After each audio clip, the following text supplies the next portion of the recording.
Hey guys, Kevin here to bring you a brand new video. Sorry about this rig I've got. It's not the greatest, I know, but it's currently 3:25, 3:24 a.m. right now.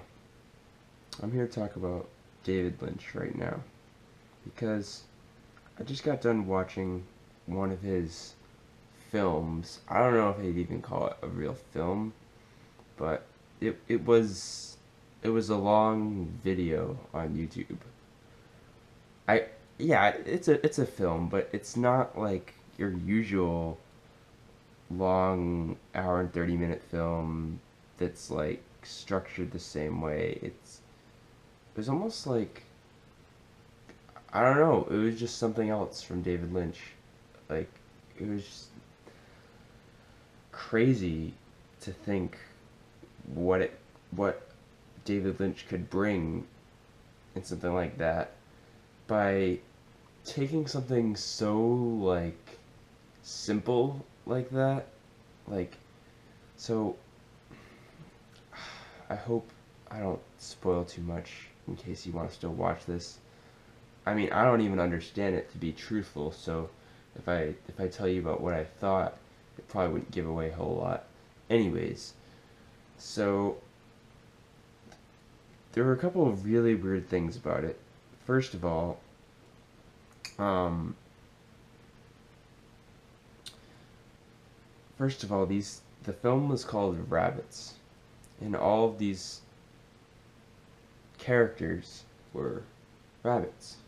And first of all, I really don't know why they were rabbits. I was trying to figure that out the whole time. The maybe the only reason why it was connected to the story was because the man in the green coat. I think I don't know. This is just I want to give you guys my reaction of what I thought of this movie, like right after I finish it, like when it's just like fresh in my mind, but I haven't like looked anything up or tried to figure out what was going on. But in true David Lynch fashion, he made it so that like you had to like go back and forth to put together the plot points. It wasn't like the plot points were consistently like in line with one another. It seems like David Lynch just doesn't do that in his movies. And this was one of those films that was very simple, where literally it was just one camera shot of people coming in and out of a room and talking. Literally nothing else happened in the movie. The only other significant thing that happened besides them talking was the phone ringing, and that's the only time the camera changed its shot was on the phone. While it was all being filmed in the same room, though.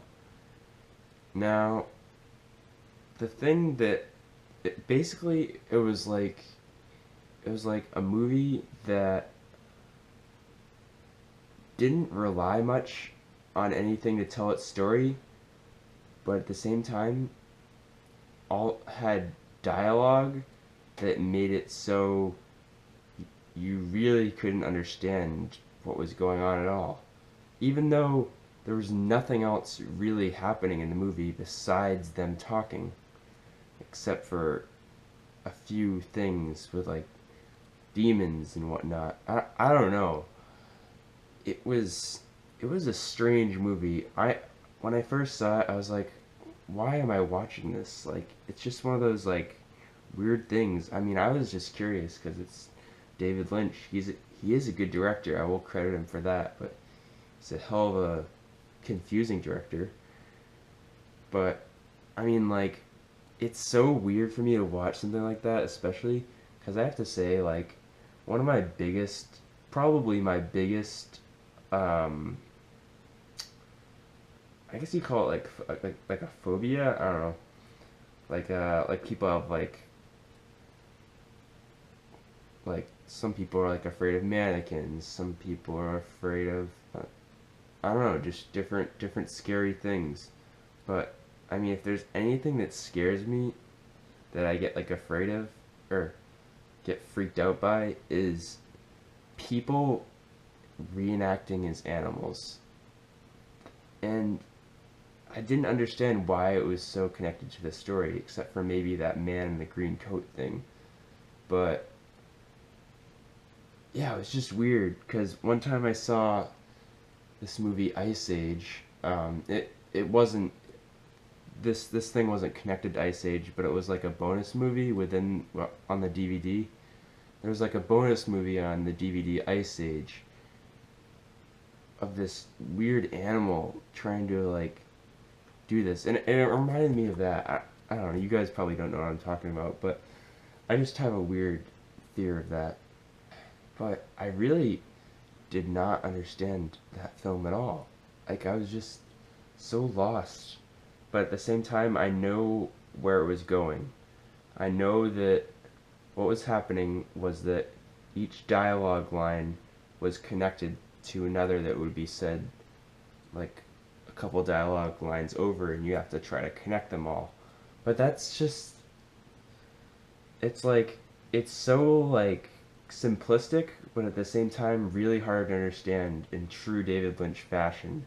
It just figures he would do this. Like you can't just make everything clear cut for us to see, David Lynch. We have to use our brains so much to interpret this stuff.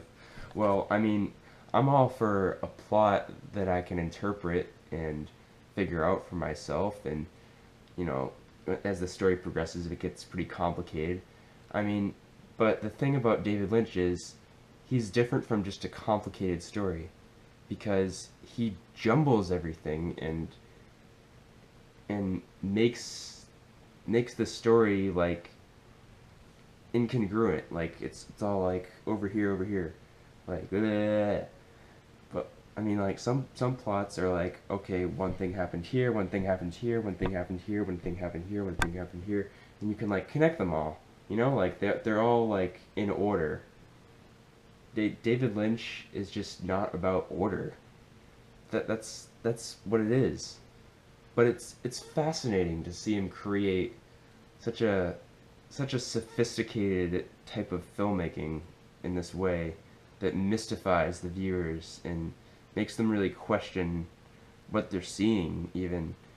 I mean, I didn't even, truthfully, I didn't even understand the film Rabbits, but I gotta commend David Lynch for making such a simple film into something so something with such a deep meaning to it. And I mean, to be honest, at first I was like, why am I watching this? But after a while, I kind of thought like, you know, I know that he's trying to get at something here, and it's really like it's some really like talented filmmaking that he's doing.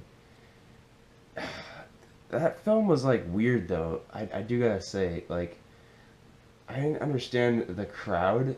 Like there was a crowd in the film that would cheer. And that was the creep that was also really creepy, I thought, because why is there a crowd? Like this is a film, not a play, like or is it a play? I don't know. Is it a play within a film? I don't know. But literally, like, they had characters enter in and out for some reason. Well, I don't know if it was for any particular reason. I mean, like, I can never say anything for sure about what's going on in these movies. But whenever they would enter in, the crowd would cheer for them. And then the person, or rabbit, that entered would stare at the crowd, trying to like take in the applause. Maybe it's because they were in the limelight, like they were like rabbits trying to hide from the. I don't know. I don't know. That's just something random I just threw out there. But yeah, they would just stare at the crowd. Like, what does that have to do with the movie? And like, is that just their certain style of filmmaking? And I really don't know. But I mean, all I gotta say is David Lynch is one hell of a talented filmmaker because he doesn't get enough recognition, and I think it's partly because his films are the way they are, and that he maybe just didn't get mainstream attention enough to really get himself known. But it's also like a different type of movies that I guess just don't get like really put out there much. But you really have to like look beyond um, famous actors, famous directors, whatnot, like movies that everybody hears about. You really have to look beyond that because there's the truth is there's many films out there that can be quite good that aren't mainstream. And I'm learning about this like pretty much just now with David Lynch, and I feel bad. I haven't discovered a lot of, not so mainstream films because I know a lot of them can be good. And it's just like you can never underestimate the power of a good movie, whether it be mainstream or not. I mean, David Lynch's movies may not be popular, but I have to say he's probably one of the most talented directors there is. Period. That's just there's no arguing with that. He's one of the best directors there is, even though, he's not like James Cameron, he's not like mainstream, he's not Wes Craven, or I don't know, he's not like M. Night Shyamalan, who's awful. That's the thing. That's just like there's mainstream movies that do really bad, but there's also not mainstream movies that do really well. So it's kind of interesting to take that into consideration, like what gets downplayed and overplayed by media. It's like sometimes the shitty stuff will get talked about by media and still get the attention and earn the money, but then the not so good stuff will just get, or I mean the good stuff will get ignored, is what I'm saying. You know what I mean? But yeah, David Lynch, like, no matter what the structure of the film is, he finds a way to add the ominous factor to it with the music in that film, Rabbits especially. He knows how to add the mysteriousness, I guess, the questioning, the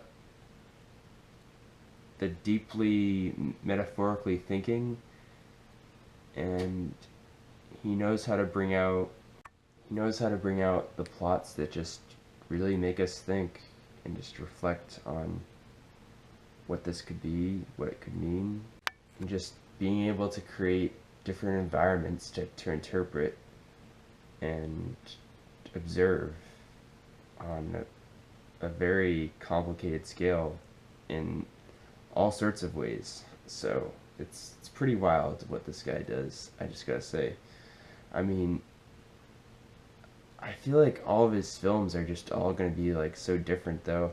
They'll probably have the same structure, like they'll be like nothing's like in order probably, but like from what I saw so far, I think all of his films, they just try to get at a certain message, and all tell a very different story though. So I think it's interesting to just observe his different films, and I want to watch more of his films for sure. I think I will. So that's been my video on David Lynch for today. I hope you guys have enjoyed this video, and if you have, make sure to leave a like, and I'll see you guys in the next one. And if you want me to give a good explanation of what I exactly thought they were talking about in that movie, I'm really not exactly sure, to be quite honest. I think they were talking about the weather the whole time, and they were talking about a man in a green coat. Like, I really don't know. It was just so weird, but also thought-provoking to contemplate what the hell was trying to be conveyed there. So I'm going to try to figure that out, but I hope you guys have enjoyed once again, and I'll see you guys in the next one. Okay, I'm actually scared shitless right now that a human rabbit is gonna come to fucking haunt me right now. Help me. I'm scared.